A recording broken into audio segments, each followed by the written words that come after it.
માંડવી તાલુકાના પુના ગામની હદમાંથી ઇલેક્ટ્રિક પાર્ટના બનાવટી બિલોના ઓછા હેઠળ કન્ટેનરના વિપુલ પ્રમાણમાં વિદેશી દારૂનો જથ્થો છુપાવી લઈ જવાનો કિમિયો નિષ્ફળ બનાવતી સુરત જિલ્લા ગ્રામ્ય એલસીબી પોલીસે કુલ 36,64,532ના મુદ્દામાલ સાથે એક આરોપીની ધરપકડ કરી છે. પોલીસ મહાનિરીક્ષક પ્રેમવીરસિંહ તથા સુરત ગ્રામ્ય પોલીસ અધિક્ષક રાજેશ ગઢિયાનાએ ગ્રામ્ય જિલ્લામાં પ્રોહિબિશન જુગારની ગેરકાયદેસર પ્રવૃત્તિ સદંતર નાબૂદ કરવા અને અસરકારક કાર્ય કરવા સ્પેશિયલ સ્કોડનું આયોજન કરેલ જિલ્લા પોલીસને જરૂરી સૂચના આપેલ હતી.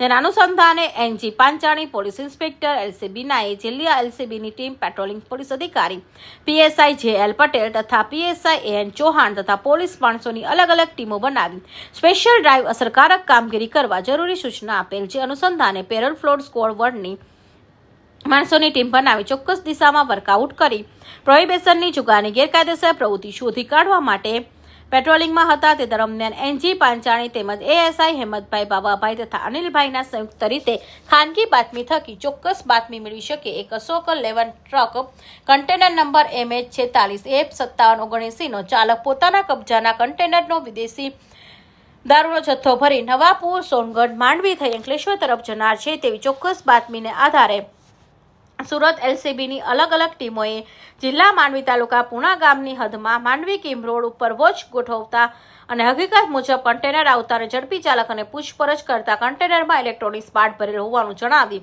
બિલો તથા ચલણ વગેરે દસ્તાવેજના પુરાવા રજૂ કરેલા. તેમ છતાં હકીકતના આધારે કન્ટેનર ખરાઈ કરતા માં સીલ તોડી કન્ટેનર ચાલકને સાથે રાખી તપાસ કરતા મોટી માત્રામાં વિદેશી દારૂનો જથ્થો મળી આવેલું હતું.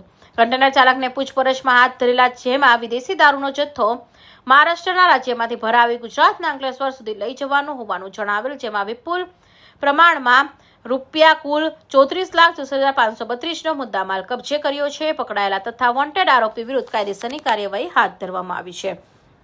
પકડાયેલા આરોપી લાખારામ બનારામ જાટ, ઉંમર 40, ધંધો ડ્રાઇવિંગ, રહેવાસી બુણિયા ગામ, જિલ્લો બાડમેર, રાજસ્થાન. વોન્ટેડ આરોપી અશોક જેનાપુરના નામ સરનામાની ખબર નથી. સુરત જિલ્લા એલસીબી દ્વારા કાયદેસરની કાર્યવાહી હાથ ધરવામાં આવી છે. અમીરસિંહ ચૌહાણ, માંડવી.